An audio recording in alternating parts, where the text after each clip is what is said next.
Llegamos al punto principal del programa. Es tiempo de la entrevista central.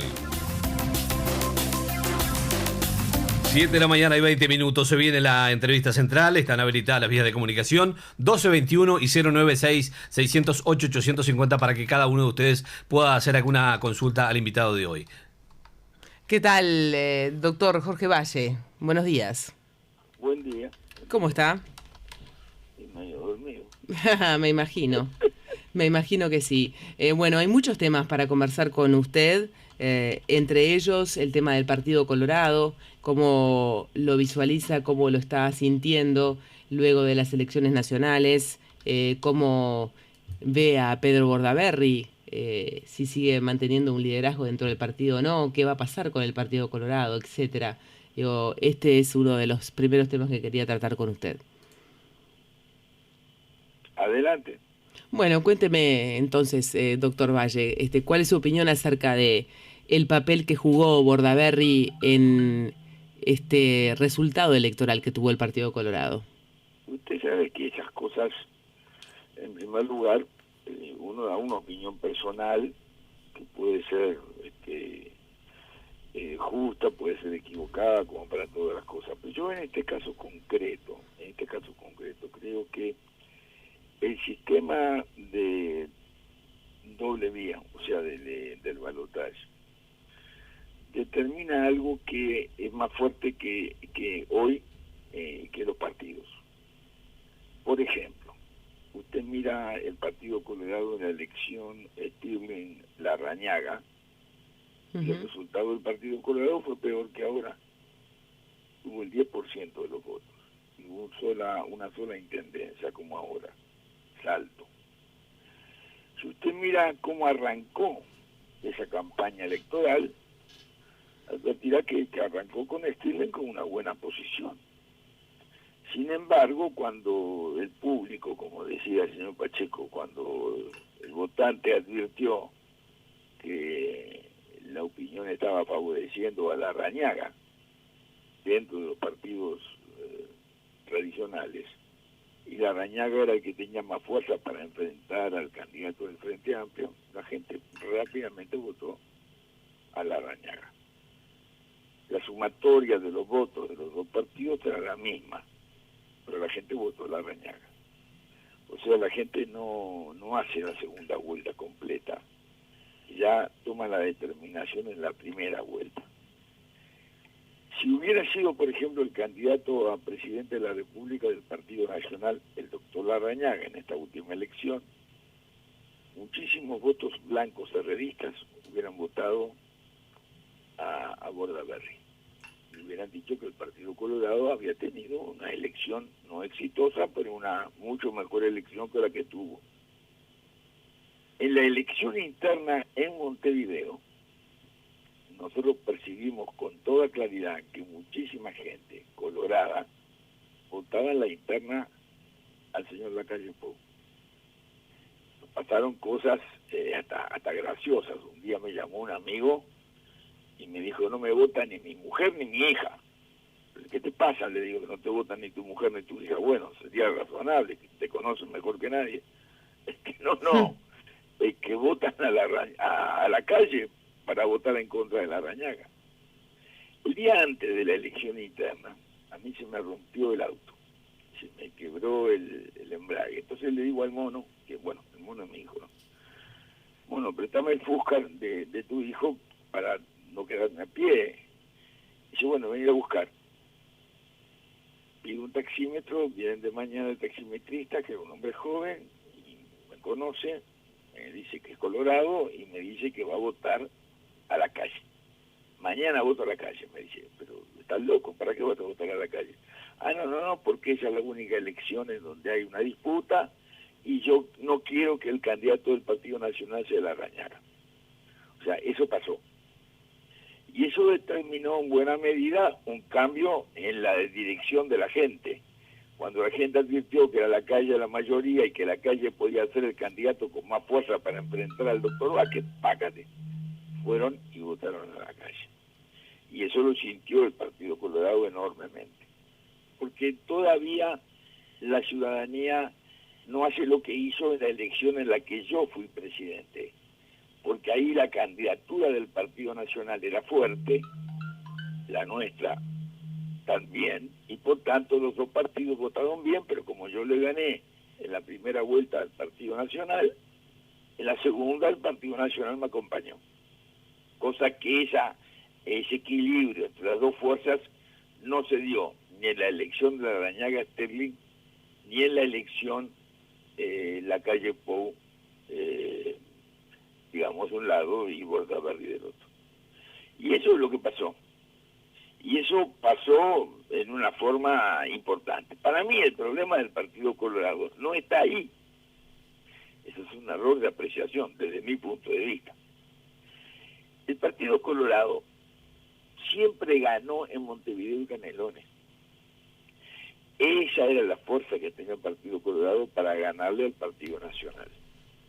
Lema a lema, Partido Nacional, Partido Colorado, en los 17 departamentos restantes, solamente una vez en el siglo XX el Partido Colorado fue mayoría frente al Partido Nacional lema a lema, que fue en la elección en donde salió electo en la primera elección el doctor Sanguinetti. ¿Por qué fue eso? Porque dentro del movimiento que representado estaba de una manera tan fuerte y tan atractiva el Partido Nacional, el movimiento que presidía Wilson Ferrer Aldunate, hubo manifestaciones y le dieron mucho temor de la orientación ideológica, la orientación política de ese grupo político a otros sectores del Partido Nacional, y por primera vez esos otros sectores decidieron, cuando llegó la elección, votar a Sanguinetti. Esa fue la realidad por la que el Partido Colorado, en vez de haber subido los votos como lo había subido en la elección pasada, en la elección municipal, por ejemplo, lo bajó. Ese es un punto de vista, no es el único, ni siquiera es el más importante. Pero es un punto de vista que se viene dando en las últimas elecciones en todos los casos, como el caso de Stegling, como el caso mío, como el caso de Julio, como los casos referentes en donde ha habido segunda vuelta. Otro asunto corresponde a cuál es la actitud que a mi juicio debe tener el Partido Colorado. El Partido Colorado no es un partido de oposición. Nunca fue un partido de oposición porque gobernó siempre. Wilson Ferrer Aldunate lo describió con toda claridad. Una vez cuando dijo que el único partido que había en el Uruguay era el Partido Nacional. El Frente era una cucha de retazos, de distintas opiniones, y que el Partido Colorado era simplemente el nombre que se le daba al gobierno. Es cierto, el Partido Colorado nunca fue un partido de oposición. A lo largo de la historia, el Partido Colorado estuvo siempre gobernando. Nunca tuvo mayoría absoluta, siempre tuvo que hacer acuerdos, pero siempre estuvo gobernando. Por tanto, la actitud del Partido Colorado como un partido de oposición fue absolutamente equivocada, desde mi punto de vista.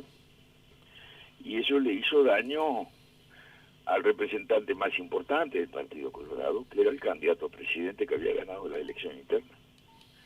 O sea, el Partido Colorado tiene que ser un partido que proponga cosas de cambio fundamental de la sociedad moderna, que es lo que le está pasando al Uruguay. El tema del Uruguay básicamente es que está quedando fuera del andar del mundo. Y ese es el asunto más importante que el Uruguay tiene que resolver. Naturalmente que se agregan otras cosas, ¿no? Pero ese para mí es el asunto más importante que tiene que encarar el Partido Colorado. Si lo sabe hacer o no lo sabe hacer en el futuro inmediato, será cuestión de los dirigentes que surjan de este cambio que va a darse en el partido en los próximos tiempos. Ahora, usted, bueno, de acuerdo con el análisis que usted realizó respecto a la pregunta que le hice sobre el papel que jugó Pedro Bordaberry en todo lo que fue la campaña electoral para que luego el Partido Colorado tuviera la votación que tuvo. Hay mucha gente fue muy crítica con respecto a la actitud que adoptó, por ejemplo, el día después de la interna en el que le gana a Morín Valle y que ni siquiera agarra el teléfono para saludarlo y ni siquiera tampoco lo consulta con respecto a la fórmula presidencial para presentarse en octubre. Ellos estamos todos de acuerdo. Lo hace unilateralmente. Estoy de acuerdo con esa crítica, por supuesto que estoy de acuerdo con esa crítica. A tal punto estoy de acuerdo con esa crítica que al día siguiente de la elección interna, cuando escuché alguna cosa que dijo Bordaberry en esa materia, lo llamé a Cuiteño y le dije que no aceptara la vicepresidencia, que la vicepresidencia para él era muerte política. Porque si ganaba la elección Pedro y era vicepresidente de la República, el vicepresidente tiene que acompañar al presidente. No tiene función propia, la función del vicepresidente es esa, acompañar, sostener, apoyar al presidente de la República. Y correr el mismo destino del presidente. Solamente cuando el presidente fallece, el vicepresidente asciende presidente, que es el caso de mi padre y el caso de Pacheco Areco. Y le dije que no aceptara, que él iba a hacer daño al departamento, que él iba a hacer daño a su partido en el departamento, a su figura en el departamento, que eligieran otro candidato. Inclusive le sugerí otro candidato dentro de Vamos Uruguay. Le dije, si quieren poner un candidato dentro de Vamos Uruguay que sea aceptado por todo el partido, pongan a Marta Montaner, que es una candidataza. Y bueno, después se disgustaron conmigo por esa manifestación. Dice, bueno, está perfecto. Tienen derecho a disgustarse y tienen derecho a equivocarse. Y se equivocaron. ¿Le parece bien que haya dado un paso al costado Pedro Bordaberry en el Partido Colorado como líder, vamos a decir, y que se encuentre en otro líder? Me parece bien que él advierta que la situación política que tiene dentro de su sector político tiene graves inconvenientes y que advierta que después de haberse incursionado en la vida política, bueno, ha tenido éxitos y fracasos y no está, a mi juicio, dentro de su espíritu la idea de volver a ser candidato a presidente de la República. Y alcanza con ese pensamiento para que deje lugar para que otros aparezcan y surjan y lleguen y lo sean. Usted nombró recién a Pacheco y bueno, y a mí me vino enseguida a la cabeza el tema de la formación del decreto, ¿no?, que formó el grupo Verdad y Justicia recientemente el presidente Tabaré Vázquez para indagar, investigar hechos de lesa humanidad a partir del año 1968 durante el gobierno de Pacheco Areco.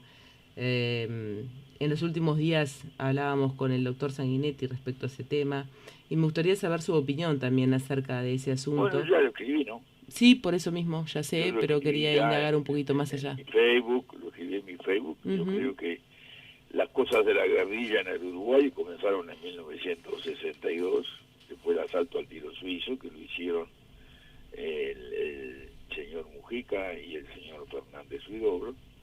Luego en el 64 Mujica cayó preso en un intento de asaltar al contador que traía el dinero para pagar los salarios en la empresa industrial textil Sudantex, y siguieron haciendo cosas. Y naturalmente que el Parlamento de aquel momento existían integrantes de las minorías que conformaron por entonces ya el Frente Amplio. Existía un Parlamento electo libremente con integrantes del Partido Nacional, del Partido Colorado, de otras agrupaciones políticas, que tomaron decisiones en contra del gobierno porque entendieron que el gobierno estaba equivocado y tomaron decisiones a favor del gobierno, y se desarrolló un acto electoral que fue calificado por nada más ni nada menos que por un ciudadano excepcional que hubo en el Uruguay, que se llamó el general Díaz Cedeño. Así que me alcanza con las expresiones para decir que ese decreto es un acto político de debilidad del presidente de la República, presionado por determinados sectores dentro del frente, para poder persuadirlos a esos sectores que hay que hacer otras cosas que esos mismos sectores califican de neoliberales para poder permitirle al gobierno salir de este lío económico de carácter caótico que heredaron de Mujica. Y bueno, es eso, y yo creo que le hace daño al presidente de la República un acto de esa naturaleza, porque le quita confianza al presidente. El presidente pierde confianza, no ante sus sectores, en donde existen situaciones muy difíciles y muy duras, mucho más difíciles que las que existen en otros partidos. Porque la que existe en el Partido Colorado es un cuestionamiento de si la figura de fulano es útil para que el partido crezca, para que el partido renazca, o no es útil. Es eso. Pero en el frente hay terribles problemas mucho más profundos y mucho más graves que afectan a la esencia misma de esa colectividad política. Las calificaciones de la señora cuñada del señor expresidente en los versos del poeta Olivera, que es un buen poeta, fueron durísimas, y las calificaciones o las descalificaciones al señor ministro de Defensa también son muy duras, y las descalificaciones que el ministro de Defensa hace, los que impulsaron la declaración y el decreto, son tremendas, porque no son calificaciones en donde se diga que están equivocados, sino que se dice que son enfermitos, así dijo. Mentirosos. No, dijo, Huidobro dijo exactamente así, dijo que todas las agrupaciones de derechos humanos son todos unos enfermitos. Claro, hoy justamente la mesa política del Frente Amplio va a volver a pedir la renuncia. Que Fernández Huidobro tiene derecho a decir eso y mucho más, porque las personas que le critican, ni siquiera muchas de ellas tienen edad de haber sido testigos de lo que él hizo, porque él fue el que puso el cuerpo y su vida a disposición de ideales, a mi juicio, erróneos, pero lo puso. Así que si hay alguien que no tiene derecho a criticar es a Fernández Huidobro. Valle, usted recién mencionaba el tema de la crisis económica, y yo quiero abordar con usted ese tema. Su gobierno ha sido muy criticado por el tema de la crisis 2002, pero también ha sido muy aplaudido. Muy criticado, pero muy aplaudido al mismo tiempo. Déjeme terminar la frase. El primero que me apoyó fue el señor Astori. Sí, ya lo sé, me consta. Yo era notera en ese momento y cubrí la crisis del 2002 y me consta que así fue. También fue muy aplaudido también por mucha gente y lo es todavía. Acabamos de recibir un mensaje de la gente, de un oyente, por ejemplo, que dice que había que realmente reconocer la gestión que hizo usted y cómo manejó el tema de la crisis y cómo dejó al país luego, cómo se lo entregó a Tabaré Vázquez. Y yo le voy a decir una cosa. Yo creo que los gobiernos a lo largo de la historia, todos, uno más y otro menos, han tenido situaciones económicas difíciles, unos más y otros menos. Yo le diría que, por ejemplo, si dicen que yo actué correctamente en materia de crisis, creo que dicen bien, que tuvimos un equipo económico muy bueno, muy capaz, muy sólido, que tuvimos unas ayudas imponentes, porque lo que nos ayudó Enrique Iglesias no se sabe, que tuvimos una cosa que nadie imaginó que podíamos tener, que yo tampoco imaginé que la podía tener, porque resulta que acá, en Montevideo, cuando era jovencito, había un muchacho que era tercer secretario de la Embajada Americana, llamado McDonald, William McDonald. Y ese individuo dejó el servicio diplomático, se dedicó al servicio financiero, pero todos los que convivíamos acá en la vida política, que éramos jóvenes también, le conocíamos.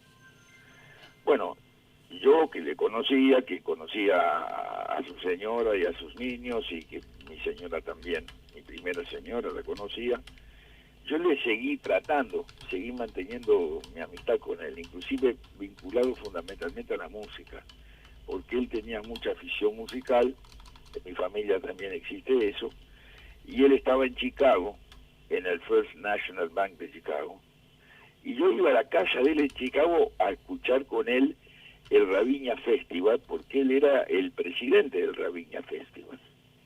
Así que se podrá imaginar que eso se mantuvo, esa amistad, por esa circunstancia, y desde entonces. Y cuando llegué al gobierno, Bill era el segundo de Grisman. Era el presidente del First National Bank de Nueva York, y por tanto teníamos con él un contacto telefónico cotidiano, y con Chequi, que era el que manejaba los bancos, y con la secretaria. Y yo hablaba por teléfono con él 2 veces por día o 3 veces por día, para que nos ayudaran a persuadir a los bancos y hacer inúmera cantidad de gestiones. O sea que tuvimos una gran ayuda el Uruguay, por lo que había sido el Uruguay en cuanto a su conducta internacional desde siempre. Pero si usted compara la crisis del general Lorenzo Valle, presidente de la República, 18 días después de haber sido asesinado Venancio Flores, y tras cartón asesinado Bernardo Prudencio Berro, y con la quiebra del Banco Inglés, que determinó la quiebra de todos los bancos emisores en el Uruguay, que no había Fondo Monetario, que no había Banco Interamericano, que no vivía Enrique Iglesias, que no teníamos amigos en ningún lugar del mundo, que se fundieron todos los bancos, que le hicieron revoluciones algunos colorados contra él porque el decreto del curso forzoso posiblemente caía, y que otro colorado le hizo otra revolución porque el decreto del curso forzoso sustituía la libra esterlina y la doble águila por un papel inmundo, como le decía Máximo Pérez, que imprime usted, más la revolución de los blancos, más la guerra del Paraguay, más el cólera en Montevideo, y salieron a flote. Y estos eran hombres en serio, no nosotros. Esas cosas las vivió el Uruguay, y el Uruguay siempre cumplió. Por tanto, ese fue un gran beneficio que tuvo el Uruguay cuando tuvo que presentarse al mundo para resolver sus problemas. ¿Y sabe lo que nos dio una ayuda enorme en todo ese tránsito ante la opinión pública financiera y los gobiernos que tenían que considerar nuestra situación? Haber dicho la verdad siempre en el asunto de la aftosa. Cuando vino la primera fiebre aftosa en Artigas, nosotros reunimos a todo el mundo en la casa de gobierno, todo el mundo, todos, los que tenían que ver mucho, poco y nada, todo el mundo, para que opinaran, hasta que al final yo le pregunté a Tapié, que era uno de los veterinarios del Ministerio de Ganadería, bueno, Tapié, diga usted a ver qué es lo que hay que hacer. Y Tapié dijo decir la verdad. Todos dijeron lo mismo, todos. Hay que decirle al mundo la verdad, que tenemos aftosa, que tenemos este problema. Y como teníamos aquel sistema duramente implantado por un coronel, llamado el coronel Severo, por el cual ya había que registrar los animales, había que ponerles tatuaje encima para poder saber de dónde venían, a dónde iban y quién eran, y pudimos decir a todos los que estaban esperando los envíos de carne del Uruguay, que había como 800 contenedores navegando hacia distintos destinos. En cada contenedor, qué cajas tenían carne procedente del departamento de Artigas, y pudimos aislar Artigas y seguir vendiendo la carne del resto del país. Y esa cosa de decirle la verdad al mundo, cuando enfrente en la Argentina se le mentía al mundo diciendo que no había aftosa y había aftosa por todos lados, eso fue lo que también le dio un gran prestigio al Uruguay. Y hoy por hoy estamos siendo también, estamos diciendo la verdad, también estamos siendo sinceros, honestos en cuanto a lo que es la verdadera dimensión de la crisis económica de Uruguay y de la región. Bueno, yo creo que durante la campaña electoral el Frente Amplio la escondió. Nosotros le decíamos lo que iba a pasar. Es más, yo hace 3 días publiqué el artículo que había publicado el 25 de julio del 2013, diciéndole al país y al gobierno que el país no podía en el próximo periodo electoral tener un gobierno que no cambiara las cosas que estaban ocurriendo ya en el Uruguay. Inclusive en aquel momento, en el 2013, yo ya sostuve públicamente que caían los precios de la materia prima. Por eso yo me reía siempre de Aratiri, porque Aratiri no tenía ni energía eléctrica barata, competitiva con Brasil para explotar el hierro, ni tenía precio.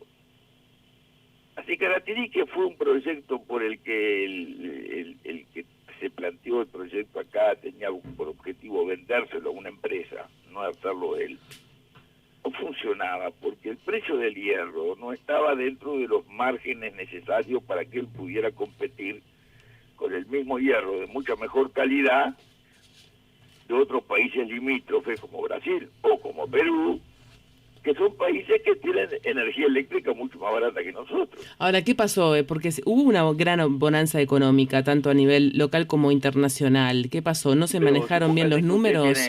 Supóngase que usted tiene una bonanza económica fantástica en su casa, Uh-huh. fantástica.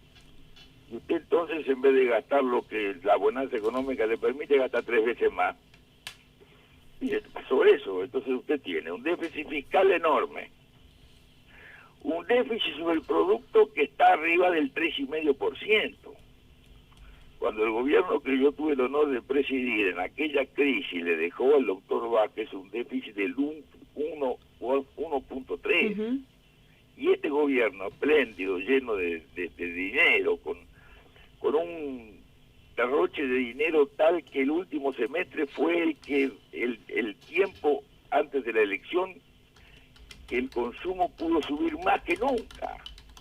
O sea, generó un déficit enorme sobre el producto, un déficit que determinó la necesidad de pedir plata prestada, porque ¿cómo te paga ese déficit? Usted no va a aumentar los impuestos, usted tiene que pedir plata prestada. La pidió. ¿Se la prestó quién? No el Fondo Monetario, porque ideológicamente usted no le puede pedir según se dice desde el frente al Fondo Monetario. Usted se lo pide a quién. Y se lo pidió a Templeton, que es un fondo privado, con el cual usted no tiene tiempo ni de discutir. Uh-huh. Y encima de eso, usted tiene una situación cambiaria que usted no la puede modificar, porque si usted modifica la situación cambiaria, la inflación no está en el 8,40, está arriba del 10. Y entonces le opera todo el proceso vinculado a la indexación. Si usted tiene todo eso, usted sabe que usted va a ganar la elección, porque la gente está tan contenta con la plata que tiene en el bolsillo. Pero ¿qué razones hay entonces para cambiar? Ninguna. Y ahora le dicen que dejó el caos, pero no me pueden decir que no lo sabían, como el vicepresidente de la República, que es economista y que es un economista bueno, y que fue ministro de Economía en el primer gobierno, y que fue el que tuvo el coraje de decirle a los frentistas, no, déjenlo tranquilo a Jorge que haga esta solución que nos viene bien. No sabía lo que estaba pasando, pero como no sabía, Lorenzo sabía, y el señor presidente del Banco Central también lo sabía. Uh-huh. Ahora, todo. Sí, y sí. ahora no lo pueden arreglar. No hay manera de arreglarlo. El ajuste del cinturón que está haciendo Vázquez en las empresas públicas. No etcétera. alcanza. No alcanza. Uh-huh. Pero ¿cómo va a alcanzar? Escúcheme la cosa. ¿De qué vive un país? De lo que exporta. Uh-huh. Y lo que exporta no lo puede exportar porque el tipo de cambio no le sirve. Pero perdón, pero yo digo una cosa que me parece que es triste entre nosotros, entre todos nosotros, ¿no? Blancos, colorados, verdes, amarillos, lo que quieran. De izquierda, de derecha, de centro, de todas esas cosas que no sirven más para nada, pero que se siguen usando. Pero no vemos lo que está pasando en Brasil. Uh-huh. ¿Qué está pasando en Brasil? Tengo entendido que en Brasil está en una recesión bastante grande. Sí, bueno, pero ¿por qué está en una recesión grande? Si el gobierno brasilero estaba haciendo lo mismo que Mujica y con eso ganó la elección. Entonces, ¿por qué tiene una recesión de la Madonna?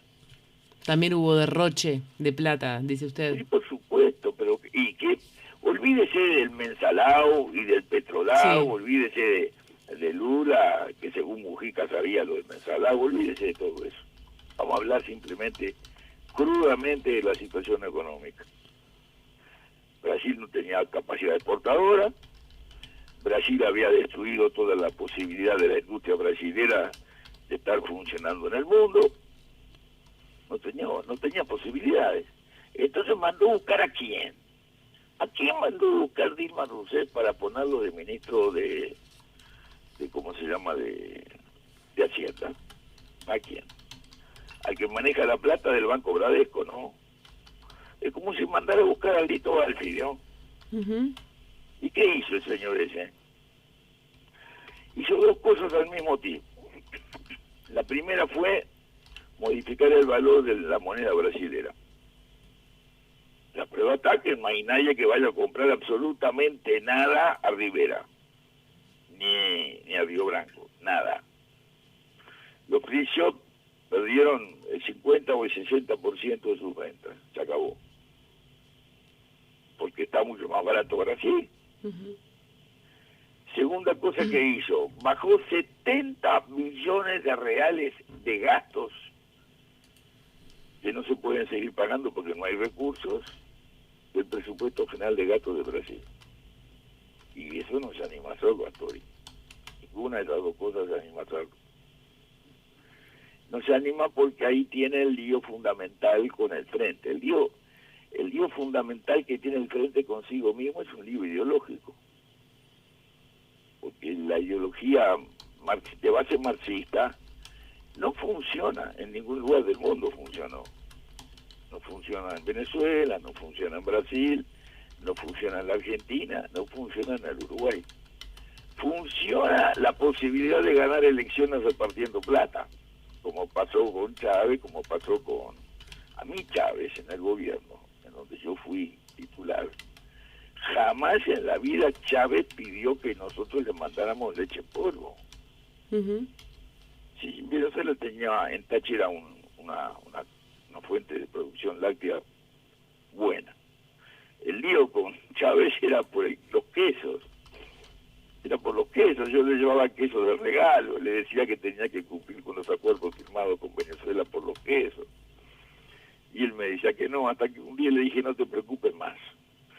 Nosotros mandamos los quesos a la isla Margarita y de la isla Margarita los venezolanos los pasan frío a Caracas. Ujú. Eran los quesos, pero no era la leche en polvo. Y ahora dicen que si nosotros no podemos venderle leche en polvo a Venezuela, no tenemos a quién venderle leche en polvo. Pero ¿cómo se explica eso?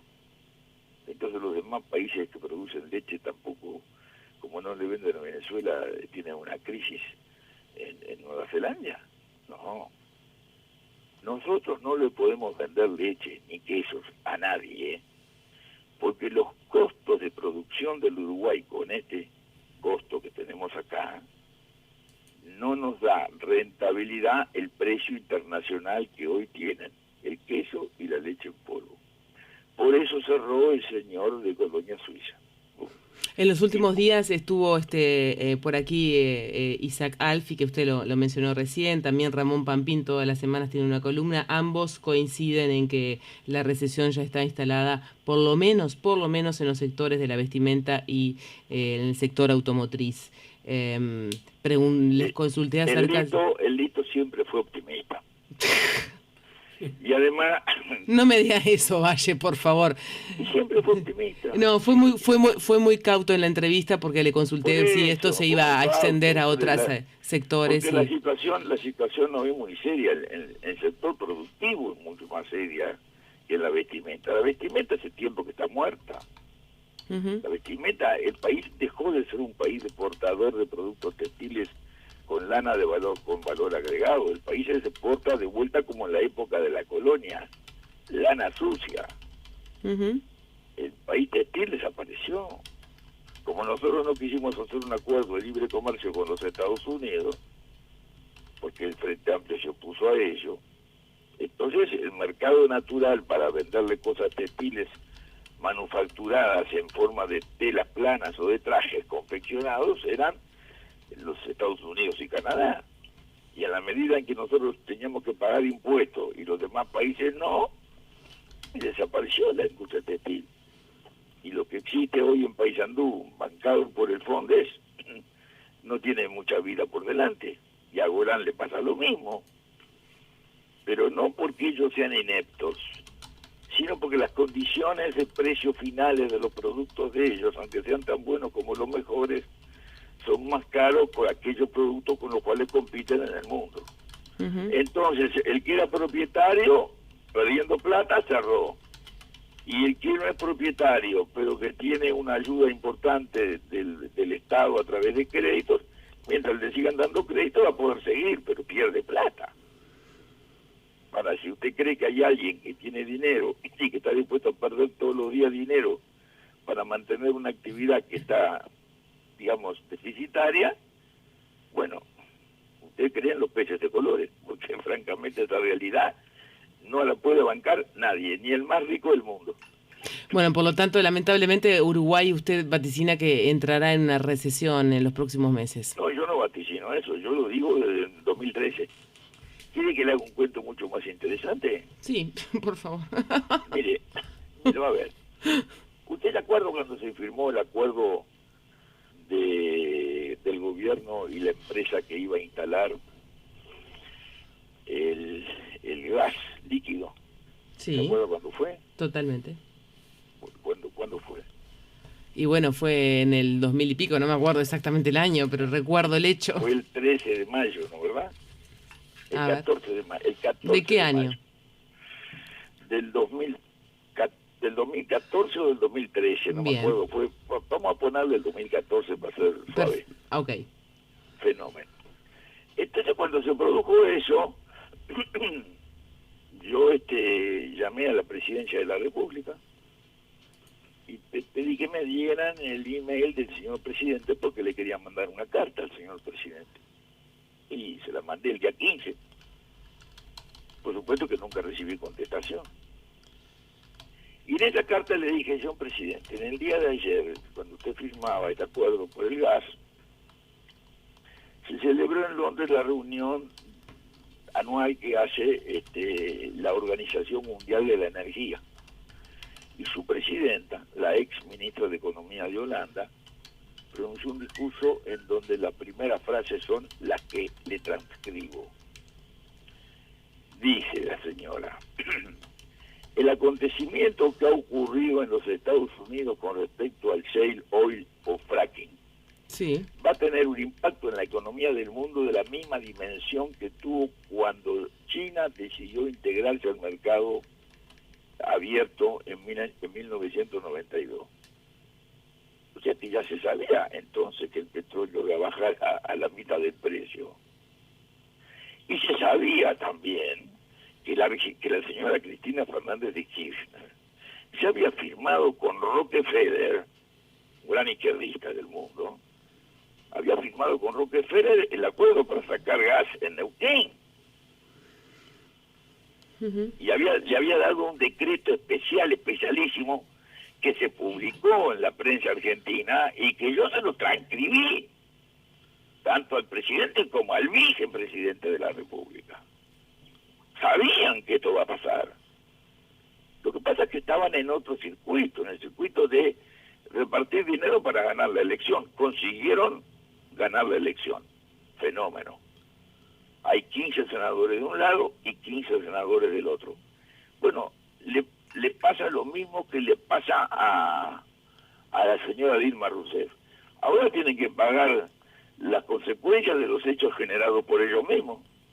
Valle, nos tenemos que ir despidiendo ya, son las 8 de la mañana, si viene el programa del Toto da Silveira aquí en la radio.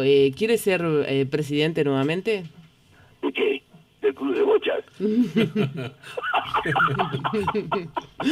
Pero perdón, enseguida después de la elección del 2004, reuní a todos los ministros y personas de cierta categoría, por ejemplo como Ramela, que no era ministro, y a todos les dije, yo no voy a ser nunca más candidato a presidente de la República ni a nada. Ni el partido, así el partido no se lo pida. Pero por supuesto, no voy a ser. Yo tengo 87 años de edad y 9 meses de embarazo. Muchas gracias, doctor Jorge Valle. Ha sido un placer entrevistarlo esta mañana. Que pasen muy bien. Un gusto. Un saludo cordial.